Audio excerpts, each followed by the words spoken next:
podcast é apresentado pelo Tecnoblog.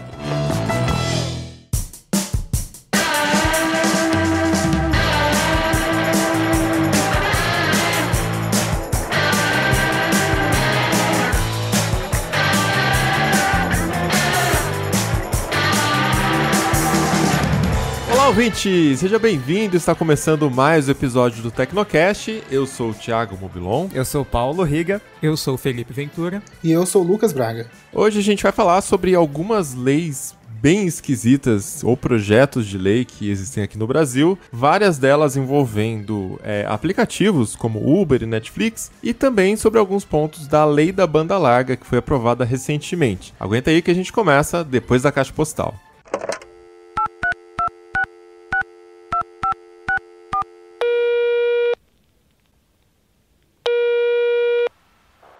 Caixa postal do Tecnocast. Você tem novas mensagens?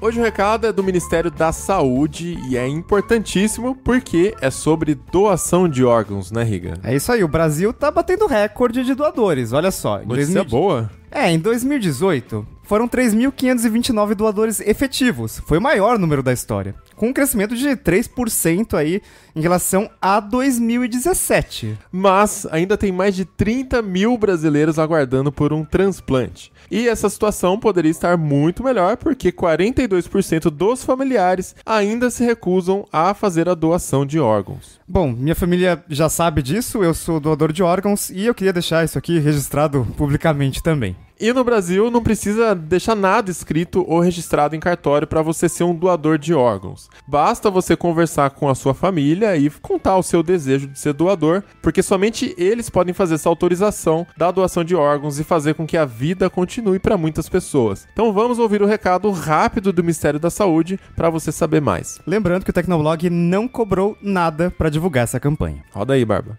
Foi a decisão mais difícil da minha vida. O Vitor sempre falava que queria ser doador de órgãos. E eu apoiava. Na hora que os médicos perguntaram, não foi fácil decidir. Mas saber que outras famílias seriam ajudadas me fez dizer sim à doação de órgãos. A vida continua. Converse com sua família sobre ser doador de órgãos. Saiba mais em saude.gov.br/doação de órgãos. Ministério da Saúde e Governo Federal. Pátria Amada Brasil. Então vamos para a leitura de e-mails do Tecnocast e se você não quiser acompanhar com a gente, pode pular o episódio para 11 minutos e 33 segundos. Paulo Riga, qual que é a primeira mensagem de hoje? A primeira é do Gabriel Amadeus e ele começa assim: Olá, Mobilon e Riga. Vocês já pararam para pensar no lance da obsolescência programada em relação a aplicativos? Se você compra um OnePlus 6 no lançamento, maio de 2018, e usa um dia, compara a performance. Aí você compra hoje o mesmo aparelho, mesmo modelo, igualzinho, usa um dia e compara a performance. Na época do lançamento, o Android era o 8. Os apps todos estavam em cima do Android 8. Um ano depois, já está para sair o Android 10 e os apps ficaram mais pesados. O preço caiu de 680 para 385 dólares, mas a performance não é equivalente ao momento. Não é só questão de hardware deteriorando por uso, mas também quanto de processamento e memória os apps em suas novas versões vão requerer. Se possível, comente essa ideia. Um grande abraço e obrigado. Tem uma frase que é da época do software ainda, dos computadores, dos PCs, do DOS que seja, que é: o software sempre anda na frente do hardware. O software sempre vem mais pesado, com novos recursos, né? O software está sempre evoluindo de forma muito mais rápida, né? Um update ali, o software já tem uma versão nova. E, naturalmente, o hardware tem que correr para alcançar. Eu lembro até que quando a AMD lançou a arquitetura AMD 64, de 64 bits, diziam que, olha, pela primeira vez o hardware ultrapassou o software, né? No sentido de que sem ter a demanda, assim, sem ter um software que já precisava dessa arquitetura, o hardware foi lá e inventou, os fabricantes, né, inventaram essa arquitetura de 64 bits, então passou na frente, mas assim, óbvio que foi por um momento só. Mas, no geral, é assim mesmo que funciona, né? Você vai adicionando mais funções por causa que os hardwares mais novos já suportam essas funções e, naturalmente, nos aparelhos antigos o aplicativo ainda roda, mas vai ficando mais difícil. Acho que não dá pra falar de obsolescência programada de aplicativos, né? Porque a obsolescência é meio que no hardware, né? Porque os aplicativos eles vão evoluindo e uma coisa que todo desenvolvedor sabe é que, tem um recurso novo, tá, vamos implantar aqui. Tem outro recurso novo, vamos implantar aqui. Mas aqui não tá dando muito certo, então vamos fazer uma gambiarra e colocar esse código no lugar desse código. E aí o código vai ficando mais pesado, vai ficando mais pesado, vai ficando mais pesado. Como o hardware tá evoluindo com o tempo, então isso não é um problema, mas pros dispositivos antigos, né, porque, né, vai ficando mais pesado, não tem jeito. O que a gente vê de vez em quando são updates de sistema operacional, né, o iOS mesmo, nos últimos updates, focou muito na questão de velocidade, os aplicativos abrem mais rápido, enfim, foram alguns updates que a Apple lançou nos últimos anos que foram focados essencialmente na velocidade. Até agora no último iOS 13.12 já tá, né? Mas no iOS 13 mesmo, o aplicativo ele baixa uma versão comprimida, ele vem, você gasta menos banda da sua internet para baixar o aplicativo da App Store. Enfim, então tem esses movimentos também dos sistemas operacionais de melhorarem a performance do sistema. Mas no geral é isso, né? O aplicativo está cada vez mais pesado e não tem muito o que fazer. A gente devia criar um projeto de lei para obrigar os desenvolvedores, assim, a cada 3 anos, refaz o aplicativo, deleta todo o código, faz tudo do zero. Vocês vão entender durante o programa. Eu acho que a sua mente está contaminada pela gravação. E aí, qual que é o próximo e-mail? O próximo e-mail é do Jonas Lima, ele é de Natal, no Rio Grande do Norte. E aí, pessoal do TB, sou o Jonas Lima. Primeiramente, Riga, como assim nunca teve alguém do Rio Grande do Norte? Olha aí, Riga. Poxa, desculpa. Tem o Jonas Lima, de Natal, Rio Grande do Norte. Ele disse que manda e-mail frequentemente pra gente, Riga. E nunca apareceu aqui, hein? Vou lembrar do Jonas Lima, agora sempre, de Natal, Rio Grande do Norte. Cobrem o Riga no Twitter. Enfim, quanto ao programa, falando sobre tecnologias inclusivas, eu fiquei pensando sobre aqueles óculos para pessoas que têm daltonismo. Talvez essa seja a única tecnologia mais nova que eu consigo lembrar que realmente é funcional de verdade para quem precisa. E aí ele falou muito bacana a participação da Marina, né, que fez o comentário na última caixa postal sobre tecnologias assistivas. Que é a pessoa que eu amo. Olha aí. Sobre o evento da Huawei, enquanto eu via o Tecnovlog, que o Riga gravou lá, o Tecnovlog, né? Eu fiquei muito surpreso. Parecia que alguma coisa estava acontecendo e ninguém queria contar. Estavam pisando em ovos. Estranho, no mínimo. Muito obrigado pelo espaço e ótimo programa, como sempre. Até a próxima. Bom, sobre tecnologias assistivas, eu prefiro que as pessoas que seriam beneficiadas dessas tecnologias falem, né? Mas a gente publicou, por exemplo, uma matéria sobre esses óculos que corrigem daltonismo e a gente recebeu vários comentários de leitores que são daltônicos e, no geral, não foi muito positivo, porque eu vou resumir o que elas disseram, né? Um deles, por exemplo, disse que esses óculos são uma farsa, né? Porque dizem que a pessoa vai ver o mundo de outra forma. Na verdade, essa pessoa acredita que ela vê igual a todo mundo, mas o cérebro dela interpreta as cores de outra forma. Então, e outro problema desses óculos, que eu também pensei na hora, foi que eles querem universalizar um tipo de óculos para diversos graus de daltonismo. Como a gente sabe, né? Tem gente que tem dificuldade com um tipo de cor, outro tipo de cor, e daí teria só um tipo de óculos, né? Que na verdade satura mais as cores para fazer a pessoa enxergar. Mas, enfim, é muito complicado. A pessoa se sente enganada, como é que é? Porque ela passa a ver o mundo de outro jeito? Não entendi. E talvez a pessoa não queira ver. Ah, entendi. Então tem muito disso, porque a pessoa, a vida toda, ela tá com 35 anos de idade, ela sempre viu a árvore daquele jeito. E de repente tem um óculos que diz que não, o certo é assim. Tem um filme, eu não lembro qual agora, mas que tinha um cara que ele era cego. E aí a moça pergunta pra ele, o que você faria se você pudesse enxergar por um dia? E o cara fala assim, você é louco, eu nunca ia querer enxergar por um dia, porque se a pessoa nunca enxergou, se é congênito, né, ela já tá acostumada com aquele mundo do jeito que é. Se ela enxerga uma vez, aí passa a ser uma tortura voltar a não enxergar, né? Então acho que mais ou menos essa linha de pensamento, né? E sobre o Huawei Tecnovlog, acho que o clima que tava lá, eu tentei transmitir no Tecnovlog. Tava meio estranho. Tava meio estranho porque já comentei no Tecnocast, foram muito menos brasileiros. Eu não posso falar o que eu vi recentemente, mas assim, as coisas não estão bem. Você pensa, a segunda maior fabricante de smartphones do mundo tomou um puta de uma sanção do país mais poderoso do mundo, que de repente diz que, assim, você não pode mais lançar um celular com todos os softwares que as pessoas que não moram na China usam. Então não pode mais ter ali aplicativos do Google, e você instala um aplicativo do que tem no Ocidente, e ele depende de aplicativos do Google para funcionar. Então é muito complicado. Assim, eu torço muito para que esse embargo seja resolvido logo, porque eu tô com o Mate 30 agora, né? Desde o Tecnocast passado até agora, peguei o Mate 30 e, cara, é muito... Putz, ele é uma excelente câmera compacta. Mas assim, tipo, não quero Baidu, Weibo, tipo, o que eu vou fazer com isso aqui, sabe? Tá, mas assim, no geral, você conseguiu ter uma avaliação de performance? Sim, é muito mais rápido, porque não tem os bloaters do Google, né? Imagino que a bateria também seja muito boa, porque eu não consigo usar direito também, né? Porque eu uso pra tirar foto, tirei algumas fotos, ficaram sensacionais. Acho que é um passo um pouco além do P30, né? Que já era incrível. Mas agora a gente tá com outro celular testando aí, talvez seja um pouco melhor pelas demonstrações que eu vi agora, pelo que eu já cliquei. Mas enfim, assunto pros próximos episódios, né? Bora pra pauta, então? Bora lá.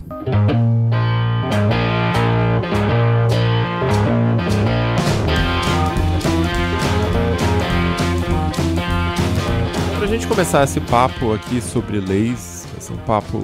Pareceu um pouco politizado, né? Não é bem a intenção. Nossa, a gente vai ser tão xingado. Assim, acho que no Twitter vai ser muito pior. Na caixa postal o pessoal é mais contido, as pessoas entendem a gente, argumentam e tal. Mas no Twitter eu quero só ver. Só ver. Mas é importante, faz parte a gente colocar pro debate essas propostas. E, enfim, vamos dar aqui os nossos pontos de vista. E o ouvinte pode mandar pra gente também um e-mail no tecnocast@tecnoblog.net pra gente debater no próximo episódio. Mas eu vou abrir aqui discussão sobre um projeto de lei que está no Senado, está sendo muito falado no Twitter, que é o projeto de lei 57 de 2018, que quer colocar algumas regras um tanto estranhas para a Netflix, né, Riga? Estranhas?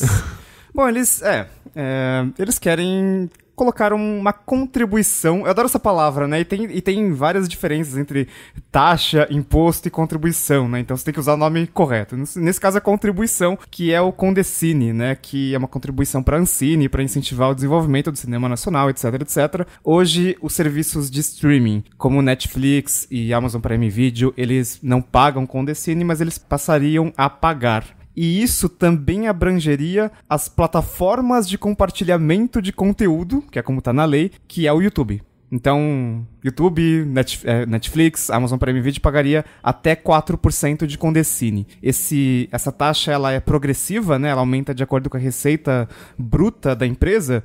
E como Netflix, Amazon e YouTube são gigantes, né? Elas pagariam a alíquota máxima sobre o faturamento, né? Então, é um dinheiro bem... Razoável, um aumento de 4%, se a gente considerar um imposto, né? Ninguém quer ter um aumento de 4% na alíquota, não é nada pequeno. Só que o problema é que não para por aí, né? Tem outra taxa também. Não, tem outras coisas. Vocês não acham que ia ter um puta projeto de lei, assim, gigante só pra botar Condecine, né? Tem outras coisas, como, por exemplo, cota de conteúdo nacional. Isso, claro, não vale pra YouTube, né? Mas vale pras plataformas de streaming. Então... Imagina que X% do conteúdo tem que ser nacional e as empresas têm que investir em conteúdo nacional. Então, seja por meio de compra de licenciamento, né?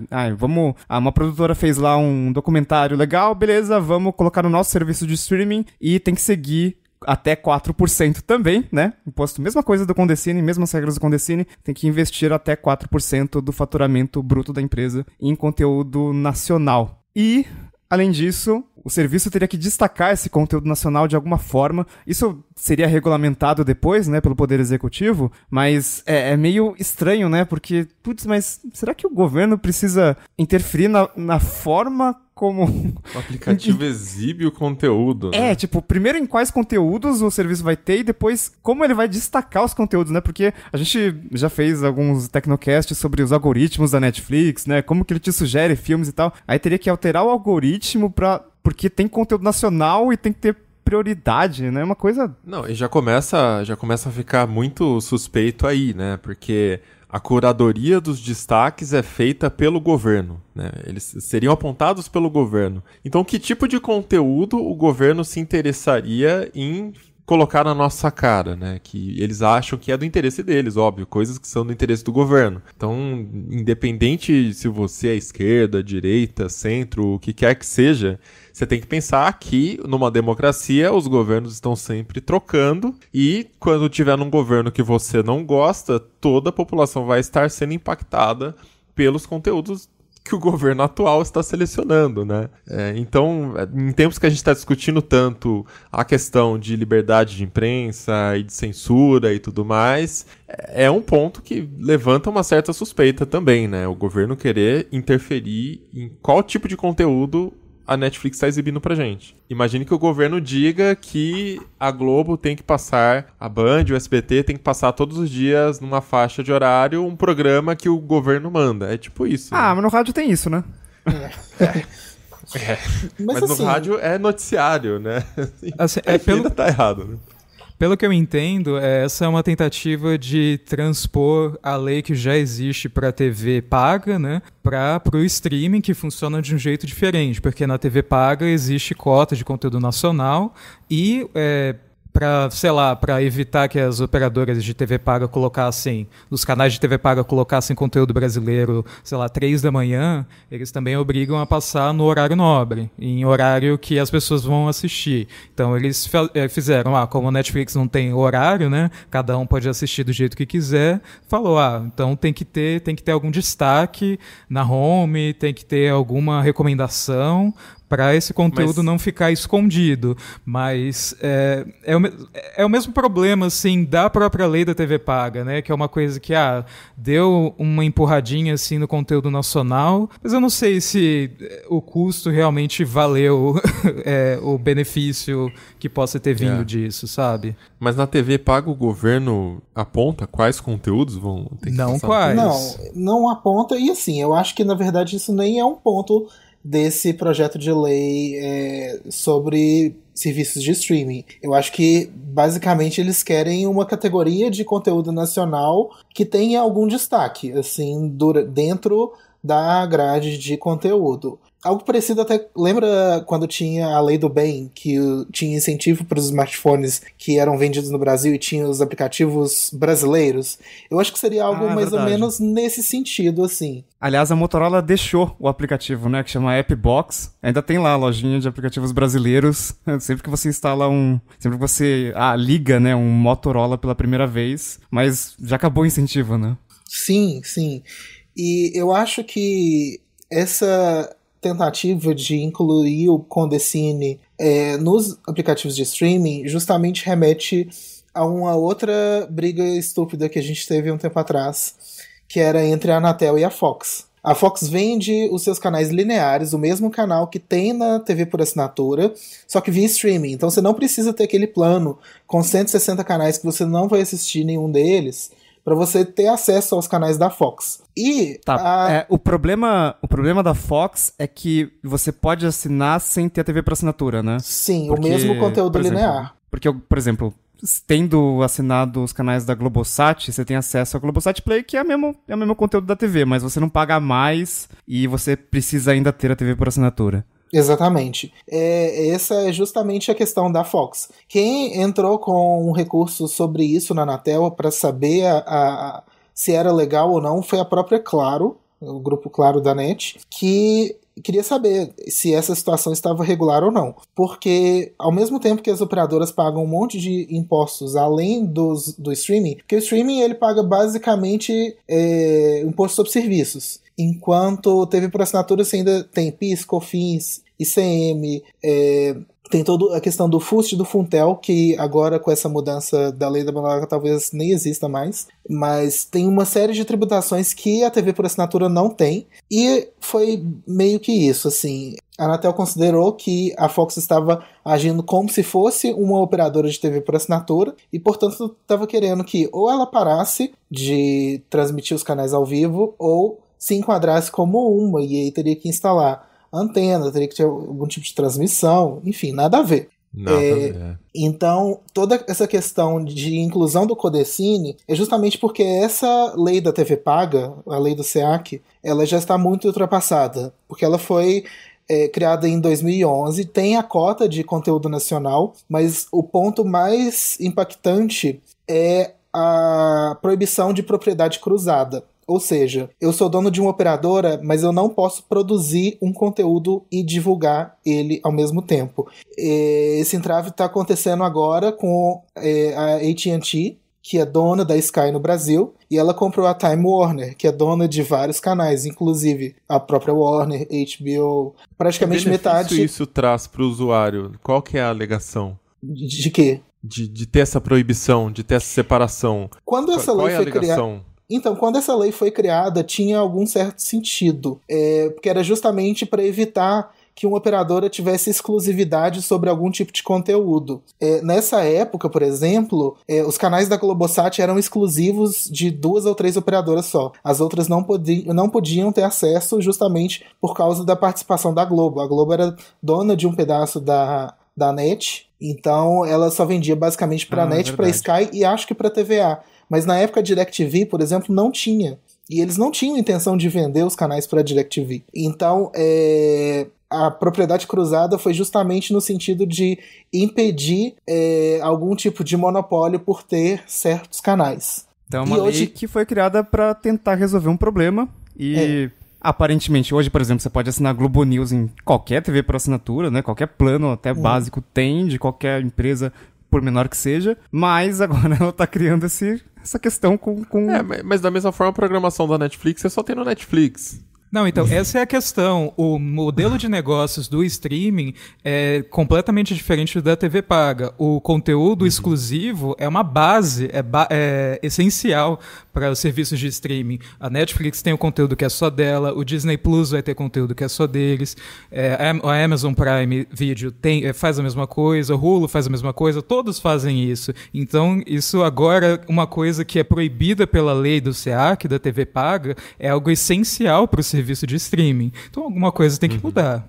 Teve um conselheiro da Anatel, ele já foi conselheiro, hoje não é mais. Hoje ele tá na ABERT, que é a Associação Brasileira de Rádio e TV, e ele disse que, perguntou pra Anatel, né, esse questionamento todo, era basicamente jogar no verde. Porque para as operadoras é muito interessante que elas passem a operar por streaming para evitar essa obrigação de cota e evitar também os impostos devidos ao serviço de TV paga, mas que não existem no streaming, que atualmente só paga o ISS. Então, essa entrada do Codecine nos serviços de streaming pode ser até uma questão da Ancine falar assim, não, nós provavelmente vamos perder isso aqui no futuro, então a gente tem que garantir que o conteúdo brasileiro esteja em destaque e se adequar às novas formas de consumo de conteúdo. Cara, mas eu acho que a gente tem que voltar um pouquinho e pensar sobre o usuário, né? Que tá falando muito sobre as empresas e as organizações e Codecine e o conteúdo nacional,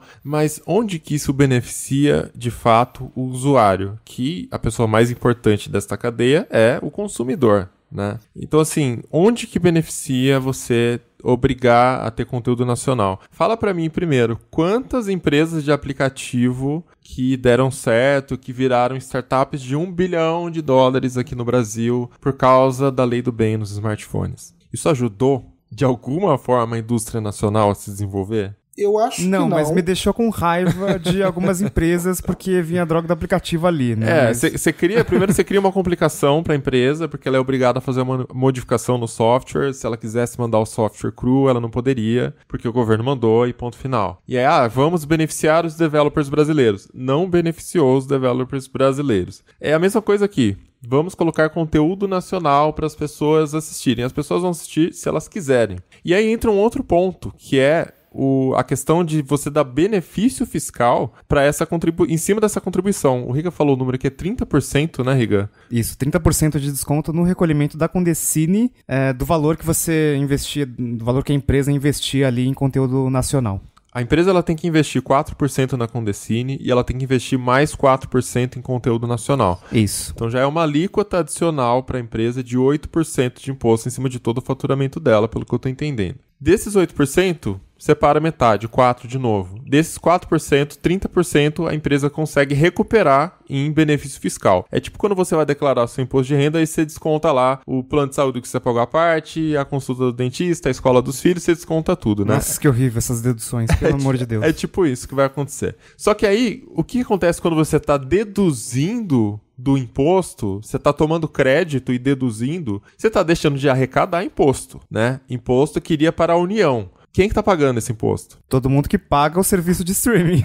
Então, assim, a gente vai pagar uma taxa maior, uma mensalidade maior no serviço de streaming, porque vai botar 8% de alíquota para as empresas gastarem com conteúdo nacional. E além dessa taxa de 8%, tem os 30% que a empresa vai deduzir dos impostos, e isso vem de outro lugar. Se o governo precisar desse dinheiro, esse dinheiro vem de outro lugar, através do aumento do imposto no feijão, enfim, em todos os outros produtos. A gente não sente porque tá diluído, mas tá lá, né? Então, assim, qual é o benefício disso? E é interessante que, assim, naquela história de o Brasil não é para amadores, a gente pensa, por exemplo, Netflix, o único negócio dela mesmo é o streaming. Mas a gente pensa, por exemplo, no Amazon Prime Video. Hoje ele não é vendido individualmente. Acho que só a Vivo você ainda consegue assinar individualmente o serviço de streaming, mas ele tá dentro de um pacote chamado Amazon Prime que oferece outras coisas, tipo revistas, frete grátis, etc. Qual que é a receita bruta considerada para pagar a droga da contribuição? Sei lá. E assim, as próprias operadoras já estão meio que se posicionando contra esse projeto de lei. A própria Claro, por exemplo, eles têm a plataforma do Now, que não é um serviço de streaming propriamente dito, não é um concorrente da Netflix, não é um concorrente do Amazon Prime, porque você não consegue assinar o NetNow individualmente. Ele só vem se você tiver o serviço de TV por assinatura.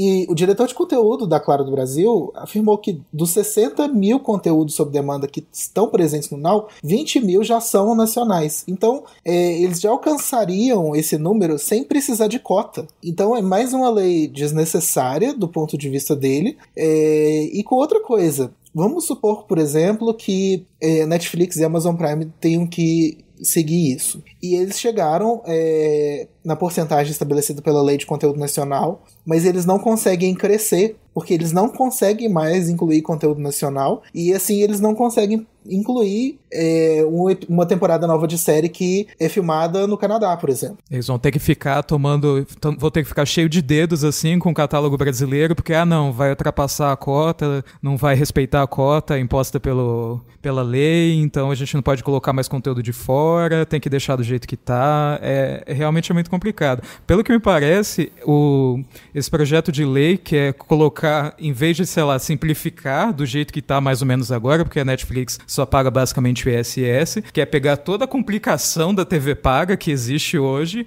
e espelhar e colocar no streaming. Então, então você só paga imposto? Beleza. Vamos colocar mais uma contribuição aí para você, vamos colocar mais uma obrigação para você de conteúdo, vamos colocar mais um imposto se quiser também, tá? Tem tudo no cardápio. Pois o que eu acho é o seguinte, não tem pé nem cabeça. Primeiro porque não gera benefício real. A indústria cinematográfica já tem leis de benefício há 200 anos e no cinema nacional não é nenhuma grande potência mundial, né? Então não faz sentido continuar criando esse tipo de lei de incentivo ao cinema. Segundo porque eu sempre gosto de falar da tal da pirâmide de Maslow. Pra quem não viu ainda, é uma pirâmide onde você tem na base as necessidades mais básicas do ser humano e na parte de cima as necessidades supérfluas, que depois que você já conquistou as básicas, que é ter onde ir no banheiro, ter onde dormir, ter o que comer, você vai pro topo e tem o seu iPhone, entendeu? Essa é basicamente a pirâmide de Maslow, grosseiramente resumida aqui. Então, assim, se a gente mora num país que o povo não tem saneamento básico, o povo não tem o que comer, o povo vive na miséria, acho que 40% na linha da pobreza. Gente, qual é o sentido de você direcionar o dinheiro do imposto para financiar o cinema nacional? Não é que eu sou contra o cinema nacional, é que não faz sentido tirar dinheiro do imposto de pobre, que é a maioria da população brasileira, para financiar isso, entende? Então, assim, o serviço de streaming tem que pagar imposto? Existe um problema aí? Sim, esse problema será resolvido com a reforma tributária, que simplifica imposto, junta todos os impostos numa alíquota só e coloca uma alíquota única, enfim, tudo isso é resolvido, mas vamos discutir então a reforma tributária, não essas leis bizarras que o Brasil inventa. E assim, toda essa questão de propriedade privada que a gente falou antes, ela continua travando a fusão da AT&T e da Time Warner a nível global. Ou seja... A nível global. A nível global. É o último entrave exatamente aqui no Brasil. Só falta o Brasil pra eles se fundirem. Exatamente. E assim, eles já tentaram vender Sky, só que acho que ninguém quer comprar, pelo visto, né? Não faz sentido se investir em um serviço de TV por assinatura em pleno 2019. Já anunciaram que estava à venda, ninguém comprou. Ainda mais satélite, né? Exatamente. Porque se fosse cabeado, ainda você pode tentar aproveitar a infra para alguma coisa, né? Mas satélite é complicado. Exatamente. Então, assim, a gente tá com uma lei super antiquada. Ainda que ela tenha sido aprovada em 2011, em 8 anos mudou muita coisa. Então, estamos numa lei muito antiquada e que tá, assim, precisando ser revista o quanto antes possível.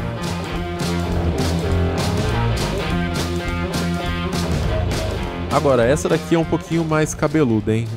O governo brasileiro o Congresso estava tentando passar uma lei para o Uber no objetivo de ajudar os motoristas, né? Tá tendo muita discussão que eles trabalham demais e ganham pouco. E eles estavam tentando passar uma lei que limitava o tamanho da comissão que o motorista paga para o Uber. Essa comissão já chegou a ser 25%, o Uber está cobrando de forma dinâmica hoje, mas o limite seria 10%, ou seja, menos da metade, pelo menos menos da metade aí, vamos dizer, da comissão que o motorista paga pro Uber hoje. Parece lindo, né? Sobra mais dinheiro no bolso do motorista, mas a gente sabe que na prática, o Uber é uma empresa que dá prejuízo no mundo inteiro. Há anos ele sobrevive...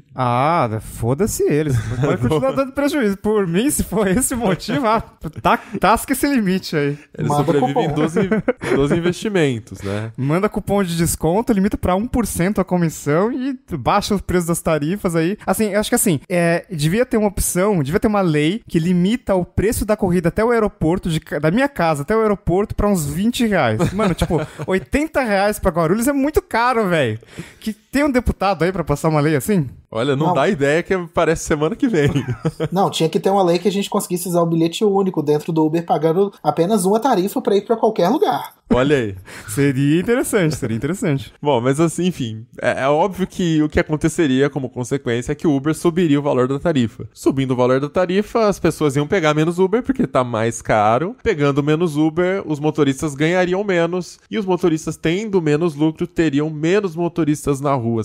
Não seria mais viável ficar dirigindo pro Uber. Consequência final, uma lei que visava fazer os motoristas terem um salário maior, na verdade ia gerar desemprego. E esse talvez seja o caso mais positivo. O Uber poderia simplesmente sair do país. Eles saíram, por exemplo, de Barcelona, porque lá eles conseguiram aprovar uma lei com o lobby dos taxistas de que os serviços de aplicativo teriam que esperar 15 minutos para mandar um carro para você.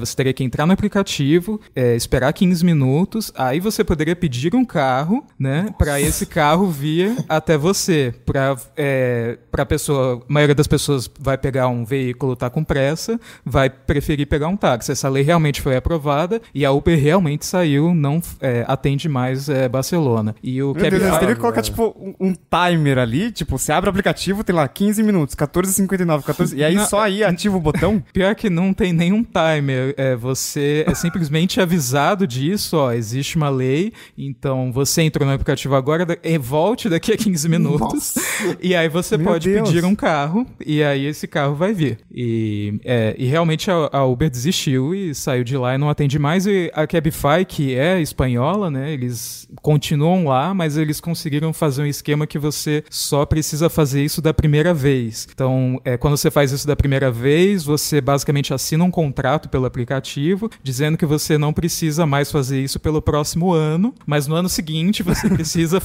repetir, entendeu? Por isso que eu falei que essa coisa de aumentar o preço do Uber é o melhor caso. Pode fazer... Pode a coisa pode piorar. Enfim, uma ideia muito maluca. Mas caiu, pra nossa né? sorte, caiu.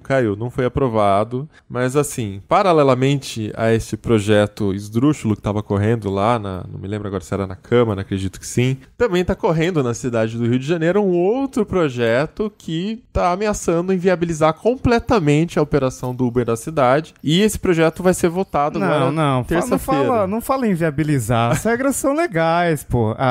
Então vamos explicar quais são as regras, vai lá, do projeto de lei, né, da Câmara dos Vereadores do Rio. Tem umas coisas que, quando eu li, eu não acreditei, porque eu achei, mano, nossa, mas isso aqui, por quê?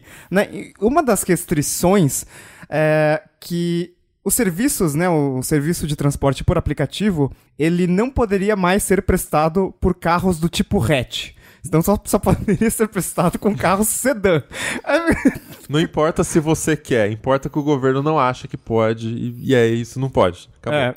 E é engraçado porque assim, sempre quando você pede Uber, pelo menos aqui em São Paulo, é muito comum, sempre vai vir um HB20, um Sandero, ou, sei lá, um Onix, que também é hatch. Então, assim, acho que muitos carros, acho que a maioria dos carros não seriam mais permitidos de prestar serviço de transporte. Ou seja, só nisso você já aumenta a tarifa do Uber, porque vai diminuir a quantidade de motoristas e, naturalmente, os carros que vão ter que entrar no aplicativo são carros um pouco mais caros. Ou seja, não dá para o motorista dirigir no Uber com um carro mais caro com uma tarifa mais baixa. Teria que aumentar a tarifa. É só imprimir dinheiro, resolve todos os problemas. E os carros também teriam que ter placa vermelha. Afinal de contas, táxi não é assim? Táxi tem placa vermelha. Ônibus de transporte tem placa vermelha. Então, por que carro de Uber não tem placa vermelha? Então, vamos botar a placa vermelha. E tem que, lógico, né? No caso desse projeto de lei do Rio, tem que ser o emplacamento tem que ser feito no Rio. E isso é engraçado porque, lógico, né? Tem tudo a ver com o IPVA. Se ele é emplacado no Rio, ele vai pagar o IPVA do Rio. Há um tempo, e isso está acontecendo em muitos municípios do Brasil, que faz sentido por toda essa guerra fiscal que tem entre os municípios, né? A gente via muitas locadoras emplacando os carros em cidades que têm IPVA mais barato. Então aqui, por exemplo, em São Paulo, a gente pedia Uber há um ano, 2 anos, e sempre vinha a placa de BH. Sim. Belo Horizonte, Minas Gerais, com certeza era Uber. Eu tinha certeza absoluta. Ou o cara alugou o carro na Localiza, mas provavelmente era Uber. Mas assim, novamente, é um problema para uma reforma tributária.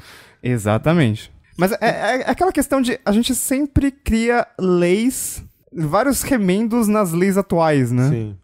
O problema é que você cria leis que têm muitas vezes objetivos bons, positivos, só que o resultado dessa lei é completamente o oposto do que você quer fazer. Por exemplo, nesse projeto de lei que vai ser votado no Rio de Janeiro terça-feira, tem um item que diz que você tem que ter no máximo um carro para cada 750 habitantes. Hoje no Rio de Janeiro, a Uber disse que são cerca de 100 mil carros rodando. Nossa. Para a população, ótimo, né? Tem carros à disposição, mas com essa lei, o Rio de Janeiro teria que limitar a sua frota de Ubers para, no máximo, menos de 9 mil carros. Tá, mas e os outros 91 mil? Desemprego. É isso, a gente nem tá com 13% de desemprego no Brasil, né? Gera mais desemprego aí. Então, uma lei que eles estão pensando, teoricamente, para não ter muita gente na rua, para o salário ficar mais alto, o que você vai fazer é gerar desemprego, vai ficar um monte de gente desempregada, né? E aí que você observa os objetivos ali por trás dessa lei, que pelo jeito, pelas regras que estão dizendo aqui, né, tem que ter até placa vermelha, é lobby de taxista. De novo, o taxista fazendo lobby pela concorrência, por causa da concorrência do Uber. Pois é, por exemplo, em Teresina estava sendo avaliado um projeto de lei que iria limitar o número de motoristas de Uber, de aplicativo em geral, não só Uber, né, para ser igual ao número de taxistas. Ah, mas pelo menos é igual ao número de taxistas, né? Já é melhor que no Rio, porque no Rio iam limitar em 9 mil Uber e tem 33 mil taxistas, então seria um quarto do número de taxistas. Ok, vamos lá. Pois é, e tem outras cidades que tentaram fazer isso, mas a Câmara Municipal acabou rejeitando. Isso já aconteceu em Recife, aconteceu aqui em São Paulo, em Curitiba. Teve várias propostas com lobby de taxista para limitar o número de motoristas de aplicativo e acabaram não dando certo. Inclusive, o próprio Supremo Tribunal Federal considera isso como algo inconstitucional, porque é uma forma de restringir uma atividade econômica e acredita que isso vai contra a livre competição, né? Então, evidentemente. Pois é, então é algo que não deveria acontecer. Mas talvez algumas cidades brasileiras estejam vendo o exemplo, por exemplo, de Nova York, porque a cidade de Nova York limitou o número de motoristas de Uber e Lyft, de motoristas de aplicativo em geral, e a Uber processou a cidade para acabar com esse tipo de limitação. A cidade, inclusive, exigiu que os motoristas recebessem salário mínimo, né? Aí é uma complicação maior deles que querem trazer para cá. Por que não, né? Não tá muito fácil as coisas, né? Vamos... Se o governo pode atrapalhar mais, por que não, né? Por que não? E tem outras coisas aqui também. Por exemplo, o projeto de lei proíbe o embarque e desembarque de passageiros em locais de shows e eventos, coisa que já acontece em algumas ocasiões. Eu estive agora no Rock in Rio. E, cara, isso é bizarro. Toda a área do entorno do evento era cercada. Você não tinha acesso às ruas ao redor do evento. Você tinha que ir a pé. Mas isso era uma restrição da organização, né, do Rock in Rio. Não sei dizer. Mas eu sei da organização com a prefeitura. É uma parceria com a prefeitura, porque tinha fiscalização da prefeitura, polícia e tudo mais. Então, assim, tem até a questão do direito de ir e vir, né? Você não pode passar por ali porque o governo decidiu que não, né? E é uma área pública, você paga o imposto que faz aquele asfalto, enfim, tudo é financiado pelo povo ali. Enfim, eu fui de 99, um dia eu fui de Uber também, e o carro me deixava, assim, muito longe, inclusive no meio de uma avenida, assim, que não tinha calçada. Ele me deixou no canteiro central e eu saí me equilibrando para conseguir andar e atravessar. Acho que foi meia hora de caminhada, 20 minutos até chegar na entrada do Rock in Rio. Se eu tivesse ido de táxi, a minha tarifa teria ficado R$70 da onde eu estava até lá. Isso porque o taxista falou que ia fazer um desconto pra mim pra fazer o preço fechado. Aí você acreditou no taxista carioca. Meu irmão. E o Uber o 99 táxi ficou por 32, menos da metade, né? Enfim, então aí basicamente o que eles querem colocar como lei, impor essa restrição para shows e eventos. Outra coisa que eles querem colocar é a cobrança de duas taxas. Uma seria uma taxa mensal de R$ 148,23, com a desculpa de que é para financiar a fiscalização pelos agentes públicos. E uma outra taxa fixa de 5%. Desculpa, eu bati no microfone de raiva aqui. 5% por quilômetro rodado. Gente, quem que vai pagar essa conta? Nossa. Me diz. Ninguém soube dizer, ficou um silêncio. Eu tô sem palavras. De fato.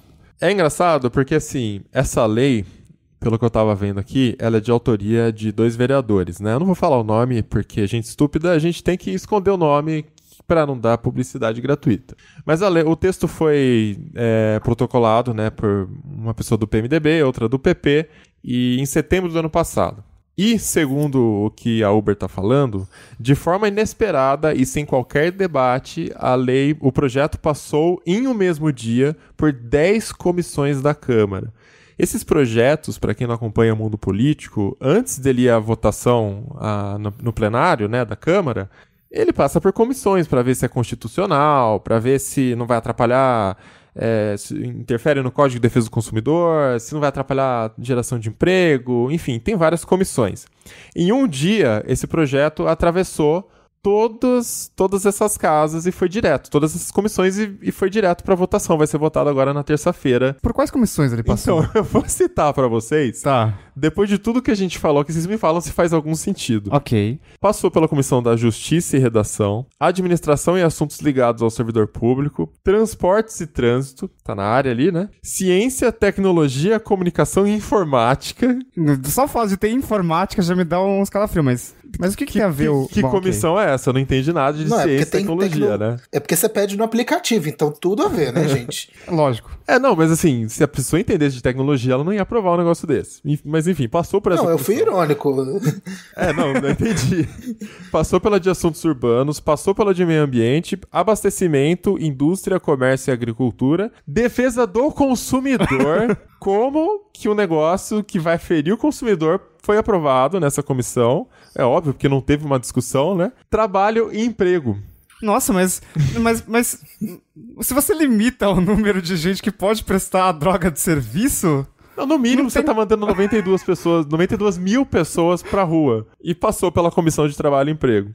E a última, Finanças, Orçamento e Fiscalização Financeira. Aí, enfim. Mas aí é oferta e demanda, né? Essas 92 mil pessoas, elas não vão mais poder fazer Uber, mas elas vão entregar comida pelo iFood. E aí vai ter que ter uma lei pra limitar a quantidade de motoboys e ciclistas do iFood, porque tem muita gente na rua, né? E como a gente bem sabe, muitas motos na rua causam acidentes. Então, ok. Não faz sentido. Não faz dando ideia. Não, mas ele tá dando ideia. Terça-feira já vão fazer. Cara, o problema é o seguinte, de novo, são leis que... Aqui tá claramente uma lei pra benefício de taxista, não é pra benefício do motorista do Uber, como era a desculpa daquela lei nacional, né? Mas são muitas regras que, tipo assim, vamos beneficiar o trabalhador, coitado do trabalhador que não está ganhando o suficiente, e você acaba gerando desemprego. Gente, não faz sentido, não faz sentido nenhum.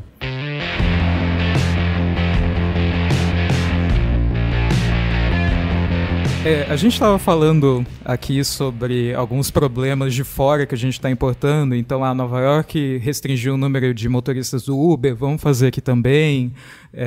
Tem cidade lá fora que está tentando restringir o Uber, vamos fazer isso aqui também. Isso também acontece em outras áreas, por exemplo, no 5G. Um projeto de lei em Santa Catarina está querendo proibir os testes das redes de quinta geração por dizer que isso pode causar problemas de saúde nas pessoas. O projeto de lei inicialmente não tinha nenhuma base científica, o projeto tinha 2 páginas, tinha um projeto em uma página, e na segunda justificativa falando, tem um vídeo no YouTube que diz o seguinte, tem um vídeo de 10 minutos no YouTube que fala, o 5G faz mal, a gente vai pagar caro se a gente deixar o 5G se espalhar, e fizeram um teste na Holanda que acabou matando centenas de pássaros em um parque onde uma antena 5G foi testada. O que acontece é que isso nunca aconteceu, né? Esse teste... mas eu vi os pássaros caindo ali. Eles estavam morrendo. Aconteceu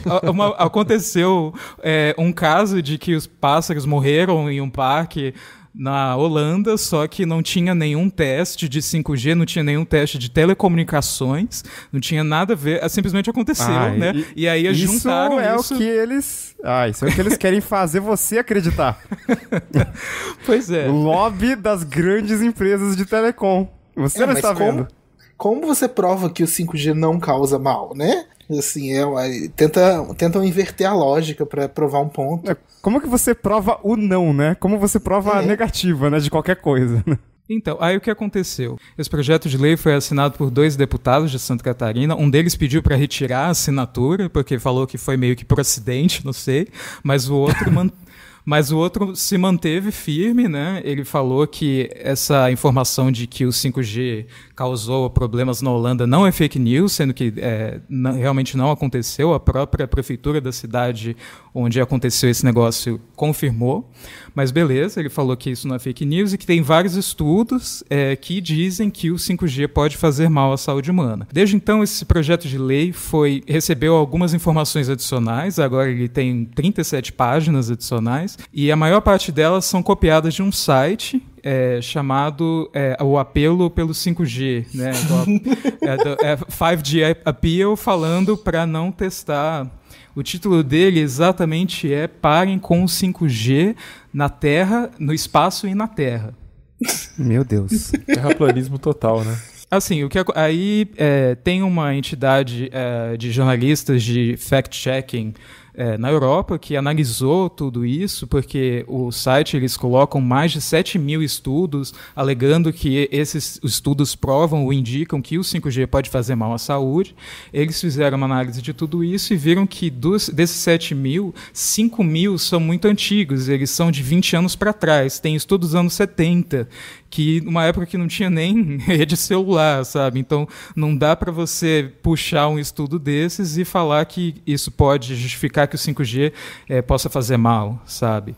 E a maioria dos estudos não tinha muito a ver. Tem vários cientistas que assinaram esse apelo pelo 5G, mas são de áreas que são fora de telecomunicações, de biologia, de medicina.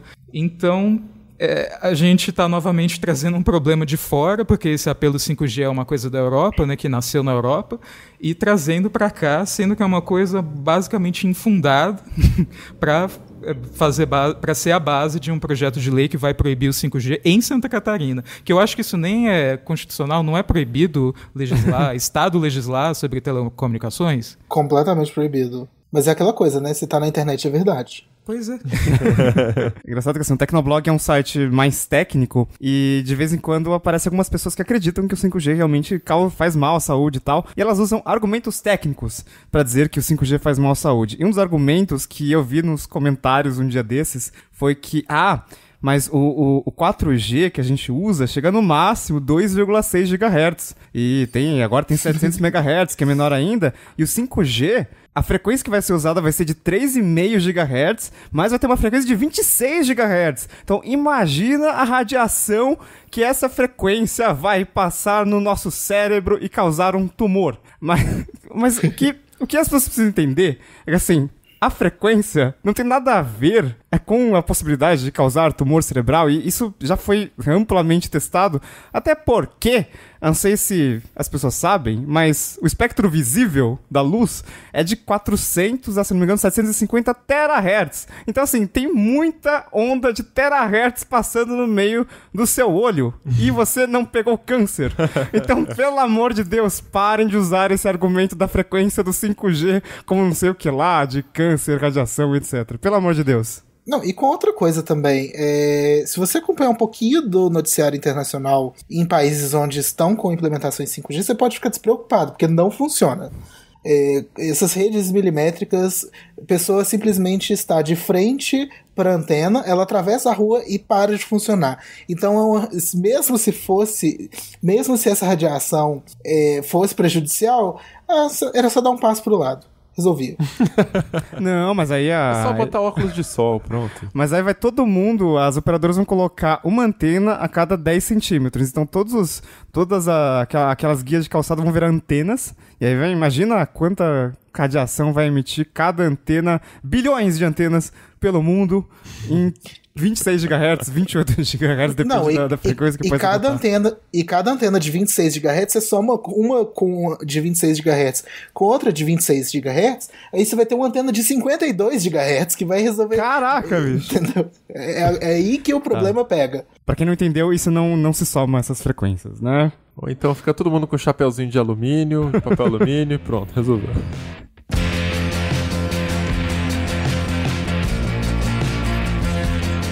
Nessa questão de radiofrequência, uma coisa que nem todo mundo sabe é que muitos, não sei agora estimar a porcentagem como diz o projeto de lei, mas muitos celulares que não têm rádio FM ainda tem um chip de rádio, só que ele está desativado, então você não tem o aplicativo de rádio FM. E um projeto de lei quer obrigar que todos os celulares fabricados ou montados no Brasil tenham receptor de rádio FM. O deputado que propôs essa lei, ele é radialista, mas... Não tem nenhuma influência, gente. Peraí. Mas e esse projeto de lei, ele avançou na Câmara no comecinho de outubro, né? A Comissão de Desenvolvimento Econômico, Indústria, Comércio e Serviços da Câmara dos Deputados aprovou esse projeto de lei e todas as empresas teriam que habilitar esse recurso antes da comercialização do aparelho no país. E isso só vale para aparelhos fabricados ou montados no país. Então, se o aparelho é importado, por exemplo, iPhones não são mais montados no país. Então, eles não seriam afetados, por exemplo, por essa lei. Só que eu fico pensando, né? Legal, rádio FM é um recurso a mais, tá? Mas talvez seria mais fácil as empresas pararem de fabricar aqui, né? Exatamente, isso gera um custo adicional. Vamos lá de novo e estudar o resultado das leis propostas. Isso gera um custo adicional e esse custo adicional, para muitas empresas, pode ser que não vale a pena, né, ativar. Qual é o benefício de ativar? E aí tem uma galera também dos terraplanistas aí falando que não, existe um lobby por conta do Spotify para que o rádio FM não seja ativado nos celulares, porque senão a gente vai começar a ouvir música de graça no rádio. Sério. Eu só queria reiterar o seguinte, eu acabei de abrir o perfil do autor desse projeto de lei no Twitter, e eles são enviados via iPhone. Ele comprou ali, fez uma escolha de comprar um celular que não tem rádio FM, que nunca teve, aliás, né? Mesmo sendo radialista, tá? Então... Não, mas você pode resolver isso com um aplicativo chamado Tuning Radio, muito bom por sinal. Só que uma das justificativas ali do projeto de lei é que por ser... de segurança por nacional, usar, né? E por usar a rede de dados, é mais caro pro consumidor. Né? Você teria que usar o 4G para usar o Tuning Radio ou qualquer outro aplicativo mas de rádio tem um FM. outro ponto também que é importante, que eles falam que uma das justificativas para ativar o chip é porque é uma onda que você consegue utilizar em caso de emergência. Então, se acontece alguma coisa e a rede de celular cai, você consegue se comunicar pelo rádio. Então, sabe? mas deixa eu te contar uma coisa. Os iPhones têm isso. Eles recebem alertas de emergência no país que né, emite alertas de emergência. Inclusive, acho que eu tava em Seul, acho que foi na Coreia mesmo, e tinha uma hora que emitia alerta de emergência do tipo, sei lá, tá tendo um furacão, uma tempestade em algum lugar e tal, e aí esse alerta de emergência, ele emite um barulho, assim, um ruído muito peculiar, assim. E aí, tipo, a gente tava na van, num ônibus com vários jornalistas ali, com o mesmo aparelho, e todo mundo tocava ao mesmo tempo, assim, com um alerta de emergência. Mas é tudo isso pra falar que não depende do tal do chip do rádio FM. Não, mas vem pela antena do celular. Sim. Se passar um furacão no Nordeste do Brasil e derrubar todas as antenas de celular, como é que faz? Poxa. O lance do rádio FM para situações de emergência é justamente isso. Com uma única antena num ponto central, você cobre áreas de quilômetros e quilômetros e quilômetros de cobertura. Surgiu uma polêmica como essa até nos Estados Unidos, que é um país muito suscetível a furacão, mas não andou muito para frente. Enfim. É por isso que eu fiz essa ironia, né? Aqui no Brasil não tem nada, né? Exatamente. E com outra coisa, o deputado falou que 97% dos celulares produzidos no mundo já são equipados com receptor de rádio FM. Eu não sei se esse número está certo, mas eu até acredito que esteja próximo disso, porque a maioria dos chips de celulares Android realmente tem o componente. Os Snapdragon quase todos têm. Só que não necessariamente significa que o celular tenha antena para isso. E aí entra toda uma questão de design, de projeto, de espaço físico, que não é uma coisa que simplesmente, vamos habilitar através de um aplicativo. Não, tem que ter uma antena até o chip. Sem contar que tem o desenvolvimento do aplicativo também, né? Que alguém teria que manter um desenvolvimento ali. É só colar uma anteninha em cada celular brasileiro e vender nas lojas, acabou. Já está resolvido o problema, pode aprovar a lei. Antigamente as antenas de rádio do Sony Ericsson era o próprio fone de ouvido, né? Você plugava o fone de ouvido e ele usava de antena. Motorola, Moto G também faz isso até hoje, pois é. Mas aí tem também a implementação entre o chip até a entrada P2. Então não é simplesmente brota do fone de ouvido. não é. Eu acho que o ponto é o seguinte, se as pessoas quisessem rádio, elas estariam procurando aparelhos com rádio. E nenhum tem porque ninguém usa, gente. Aí o cara é dono de uma empresa de rádio e quer obrigar todo mundo a gente vai fazer um TB Responde, assim, quais celulares tem rádio FM? Os 10 melhores celulares com rádio FM. E vamos ver quanto de audiência vai dar esse artigo. Não, mas não faz isso com a Melissa, não. Vai dar muito trabalho ela achar esses celulares. Não, sabe qual que é o melhor celular com rádio FM? Era o Nokia N82. Porque ele não tinha apenas rádio FM, ele transmitia FM. Era sensacional. Ah, verdade. Então, você conseguia ouvir suas músicas MP3 no carro. Olha que maravilha. Uau, agora ainda bem que inventaram o Bluetooth agora, e você pode fazer isso de uma forma sem o ruído do FM, né? Então é isso, a gente vai chegando ao final aqui de mais um episódio do Tecnocast e, cara, é tanta lei estúpida que não coube num episódio inteiro, a gente deixou umas 4 de fora aqui, mas faz o seguinte, manda pra gente aquela que você acha que vale um comentário, manda o seu comentário pra gente em tecnocast@tecnoblog.net, a gente adiciona no próximo episódio na caixa postal. Ou também vai lá nas redes sociais e puxa papo com a gente, em todas elas, eu sou @mobilon, @Paulo Riga, @Ventura Felipe e @Lucas Braga. É isso, a gente fica por aqui e voltamos com outro episódio daqui 15 dias. Até lá. Tchau. Falou. Até mais.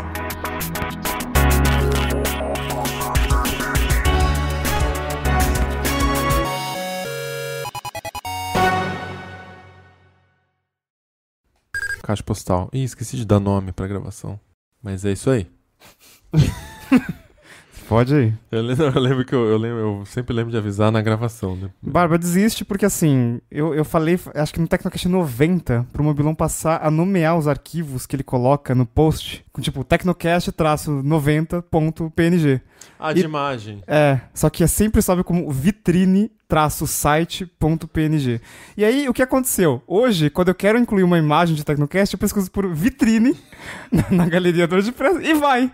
Eu sempre acho. Então, tipo, deixa quieto. Tá lá, vitrine. Vitrine é igual a Tecnocast. É que já vem com esse nome. Tá, vamos gravar então. Vamos, tô pronto. É só a gente começar a falar então, que já tá gravando. Tá gravando? Uhum. Você tem entrada? Vou fazer agora. Oi, Barba, tudo bom? Mas... Vamos lá então. Posso começar? Todo mundo pronto? Uhum. Tá, sim. Lembra como faz, né, Lucas? O quê? Eu vou falar, eu sou o Lucas em algum momento. Não, você falou lá, ouvinte, seja bem-vindo. Eu falo? Ah, eu nunca fiz isso de introdução. Ninguém nunca fez isso, tô zoando.